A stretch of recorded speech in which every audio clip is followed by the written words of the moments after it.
එහෙනම් ස්ට්‍රෝබරීනා ඔයා මාව රැවැට්ටුවා නේද? මම දන්නවා ඔයාගෙන් පලිගන්න විදි. හෙලෝ වෝටර්මෙලිනි, මට ඔයාව ආයෙම ඕන. මම ඔයාට ආදරෙයි. ඔයාට පුළුවන් ද මාව කසාද බදින්න? මම මේ දවස් එනකන් කොච්චර බලාගෙන හිටියද කියලා ඔයා දන්නේ නෑ ඇප්ලන්ට්. මම හෙට වුණත් ඔයාගේ වෙන්න කැමති බනානීටෝ. දැන් මාව බාර ගන්න. මේ ළමයා වෙන කාගේවත් නෙවෙයි ඔයාගේ. මේ ඔයාගේ ළමයා බනානීටෝ. මට ඔය කොහෙවත් යන එවුන්ගේ ළමයි බාර ගන්න පිස්සුවක් නෑ. මෝඩ ස්ට්‍රෝබරීනා. එහෙනම් අපි අවසානයේදී අපේම වුණා වෝටර්මෙලනි.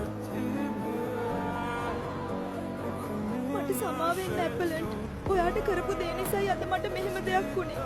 ඔයාව රවට්ටන්න ගියපු මමමයි අවසානයේදී රැවටුනේ.